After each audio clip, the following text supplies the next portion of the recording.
All right, we are back, and it is time for our discussion point. And our discussion point is about Rogue One, and that comes out in a couple weeks, I Two believe, weeks. 2 weeks. Um, That's how long it took to build a house in the money pit. and so we have some articles in here, and basically the one article I want to focus on the first article because I like this. The second article basically was just like, "Hey, George Lucas visited the set of Rogue One, and here's what he told the director." But the title of the first one is "As Rogue One Looms, Lucasfilm Develops Secret Plans for New Star Wars Movies," and they actually bring up an interesting point. Because when Marvel acquired, or not Marvel, when Disney acquired Lucasfilm and all the these Star Wars properties and all that, they initially set up with the idea of doing a Star Wars movie every year, starting with Episode 7, and then the way they build it was it's like an episode movie and then a Star Wars story movie and then the episode Star Wars story. And there are talks of, well, what's going to happen after Episode 9? It's where are they going to do just like a couple, like a few extra little Star Wars story movies, like the Yoda movie, or like we got the Young Han Solo, maybe a sequel to it or something like that. What's going to happen? And I guess what's going to help with deciding that is how good Rogue One does. With opening weekend and its long running standings. Kristi, as you know, since you participate in the Cord Killers movie draft Yep. and are currently second, I believe. I am. I am. It's not going to last long because Rogue One's coming out. So. Yeah. and but I mean, it's an interesting. So, what do you guys feel about the fate of Star Wars after Episode 9? I mean, because on the one hand, you do have the movies that fill in gaps, but at the like in a time when we get like the point where it's like all the gaps have been filled. I don't actually think so. I think the universe is so rich that it's kind of limitless, really. When you look at how they, I mean, and obviously none of us have seen Rogue One yet, but when you look at the previews for it, it looks like it is part of the Star Wars universe, yet it's its own entity. And I Yeah. think they could just kind of indefinitely do that, especially when you look at, I mean, you look at the Star Wars Guide to Planets. So there you go. There's a billion places you could set stories, and they're all very different. And the original universe of characters is very different. You could probably go on forever if people, if the demand is there, taking these characters and expanding their stories. I don't see any reason why it couldn't go for a very long time, actually. Yeah. I mean, Yeah. they've done longer film series with worse stories. So the Star Wars universe is a great story. It, the Transformers film have spun off from the Shia LaBeouf series to the Mark Wahlberg series. So that's like being kicked and drunk and then, bashed on the back of the head at the same time. But no, I completely agree, is that when it comes to Star Wars, I'm more disappointed that with the prequels, that it was about the Skywalker family, that it was about Darth Vader before he was Darth Vader. Because, yeah, I want to see the guy who isn't as cool to get to the predetermined point that I know better than almost anything. Let's just see the build up to that. It's like the Fear the Walking Dead show. I don't give a crap about Fear the Walking Dead because the show is interesting when the zombies are there. I don't need to see it getting to the zombies. I like to see the world that's already existing, where all the cool shit is happening. I think that Star Wars is better because it's an expanded universe. I think Star Wars is better because it's limitless. And so we've seen stuff with the Jedis, which way cool. Gotta love the Jedis. But the Jedis are better when they're used sparingly. It's better when there's a couple of them at best, or a good one and a bad one to fight, than it is when there's hundreds of them. You have the hundreds of them in one film, but don't just spend all the rest of the time just concentrating on them. When you go into the first, and I mean by first, episode 4 Star Wars movie, the reason why it captured people's imaginations is because of things like the cantina scene.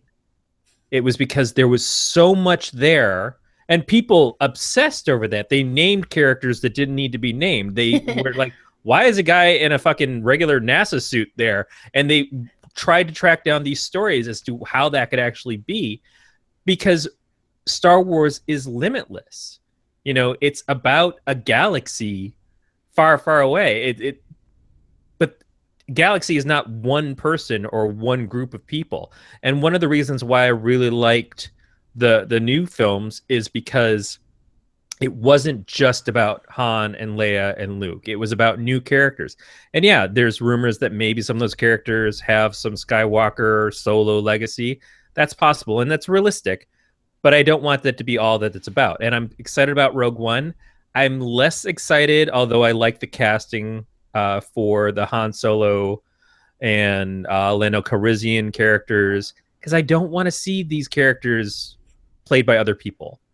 Han Solo should only be one guy, and we've seen him grow up. The problem with that is that guy is 80 years old. Damn it! Right. So I don't need to see him his origin story younger than he already was in Star Wars. It's not like in Star Wars he was kicking rocks or anything. He was a young dude.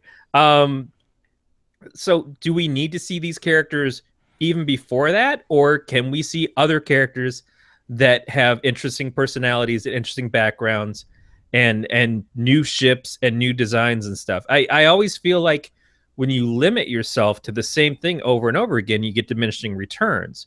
The nostalgia plays a very big part in why the new Star Wars stuff is succeeding, but it can only go so far. And a lot of people's biggest complaints about Star Wars Episode 7 was that it felt like a retread of Episode 4.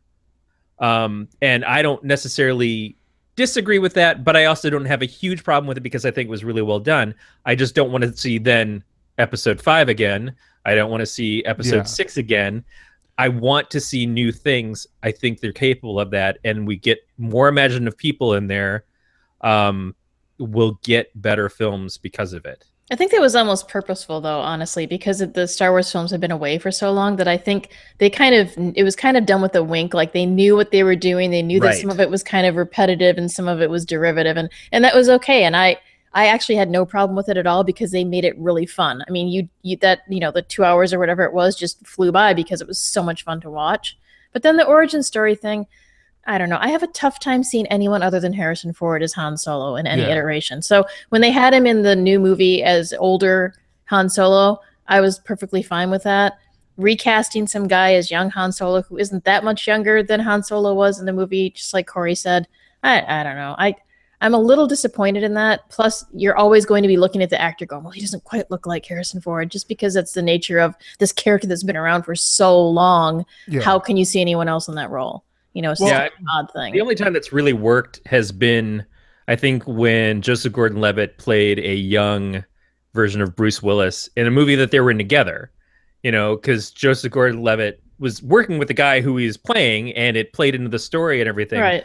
But otherwise, the comparisons are always hard. I didn't have a huge problem with how they did Men in Black 3, but it was like, would I rather see the young version of this character, or would I rather see Tommy Lee Jones in the movie, or would I rather see a new character if he's not willing to do it, willing and able to do it? It's kind of like how well these things are pulled off, and what is our buy-in. And honestly, I love Han Solo, and everybody loves Han Solo, and he's certainly one of the biggest selling points. And I think we didn't have a Han Solo in the prequels, and that's part of why they suffered so much, is there was not that sense of fun. There wasn't that rogue aspect.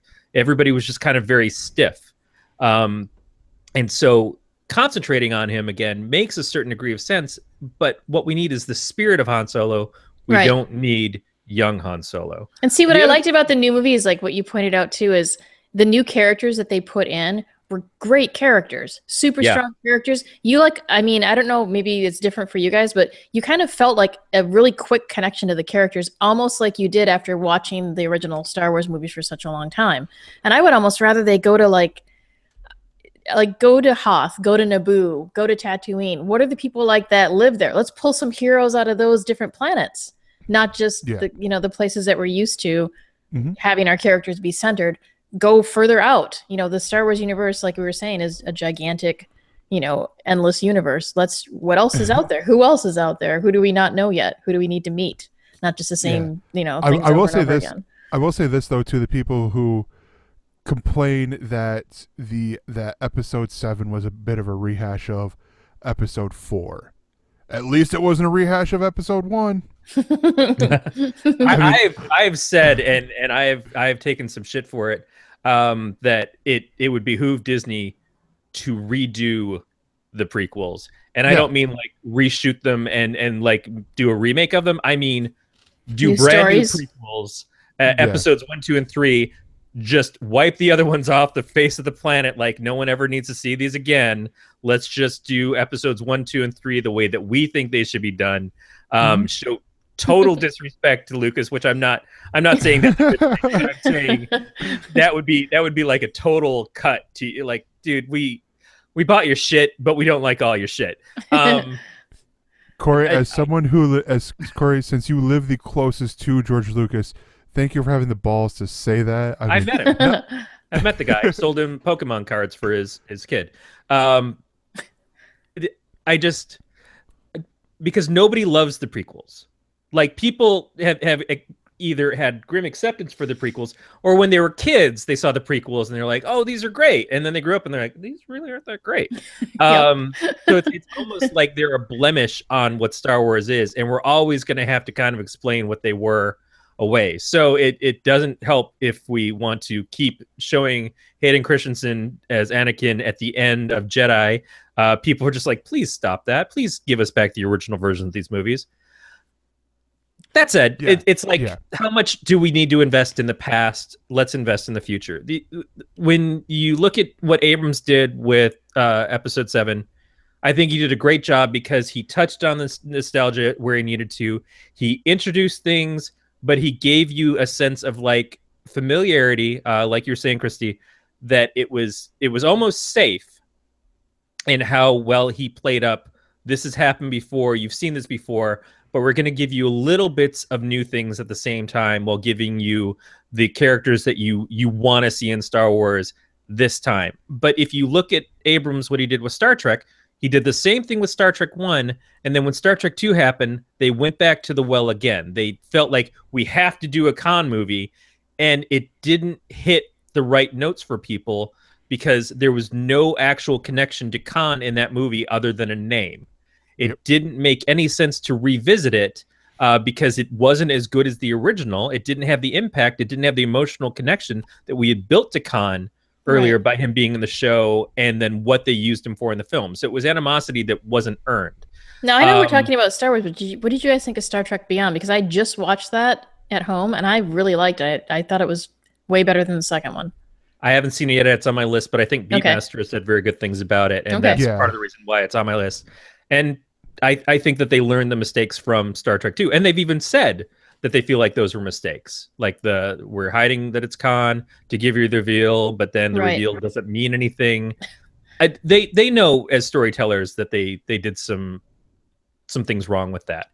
And I appreciate the fact that he learns. And so I think that's what they would not do with Star Wars, is they would not say, here's the Star Wars that you know for the familiarity's sake, and then we're going to just keep giving you that again. I think that they realized that the connection that people had to these characters, not just the two leads, but also Oscar Isaac's character was a surprise at how much people were attached to him. Yeah, it's awesome.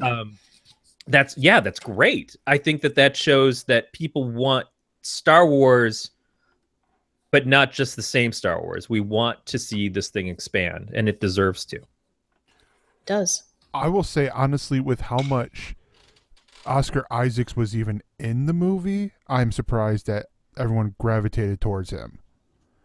I mean, because it seems like he wasn't in the movie that much. But he drew a very rich character very quickly. Yeah. So, yeah. I mean, he was the Han. Yeah. No, yeah, I was actually just going to say that. This episode sounds up very interesting. Me and Corey have actually merged minds. It's funny. I feel a Man of Steel rant coming on right about now. Oh dear Lord.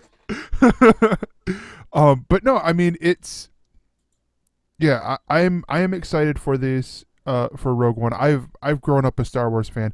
Actually, I think I mentioned this when Kristi was the interviewee on for Galactic Radio, that because we talked more Star Trek, but I'm like, I had to do the full admittance. I grew up more Star Wars than Star Trek, and all that. I have respect for Star Trek, but I haven't dived into the well that is Star Trek quite yet. I've watched the first two, Beyond, or not Beyond, but Star Trek and then Star Trek Into Darkness, and I want to see Beyond, for the many reasons of, like, it's the last movie with Anton. Anton Yelchin. Yeah. And Simon Pegg wrote it. I freaking love Simon Pegg.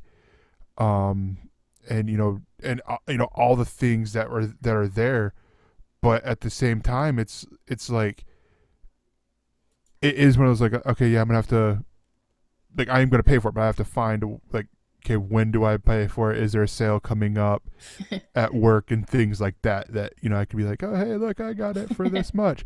Like a movie I'll be reviewing here in a couple weeks, I paid $5 for.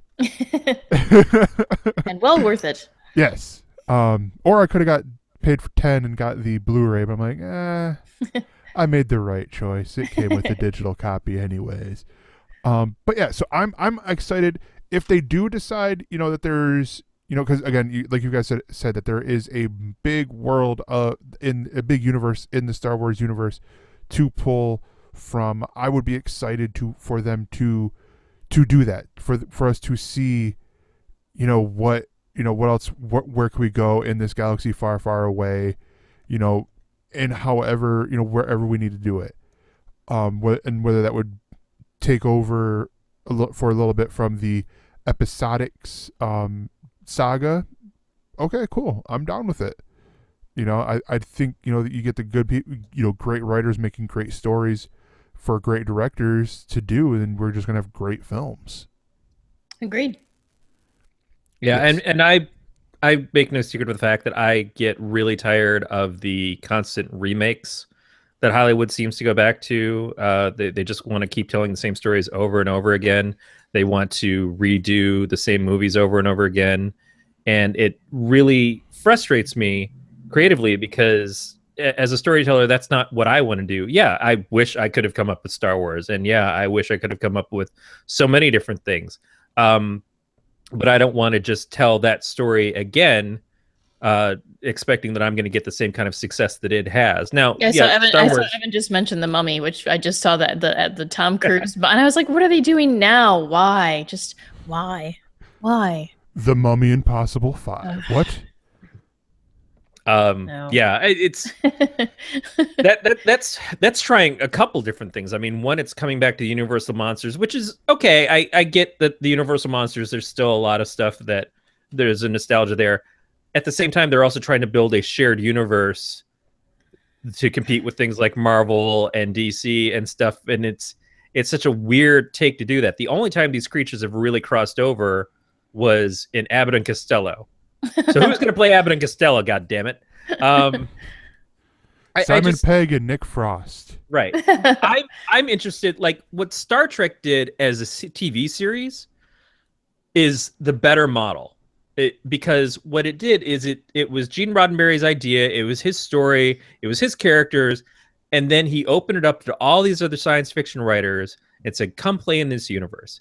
And that's really exciting, because they all brought different stories and different takes and different concepts, and they pulled them in, and it made a much richer universe and a much richer story to give everybody. And that's incredible. That's like Twilight Zone. It's like, here's a concept, play with this concept, do whatever you want to with it, make it your own, but stay in the spirit of what this concept is. Those are, to me, far more exciting than we're going to tell you the story of these characters and we're just going to take them all the way from beginning of life to death, and that's it. Like, sometimes that works, but it's not what you're going to build a franchise on. Exactly. Sorry, like halfway through a yawn there. Not because what you said is boring, but because I'm getting tired. Yeah. But yeah, so I think that's gonna about do it here for us.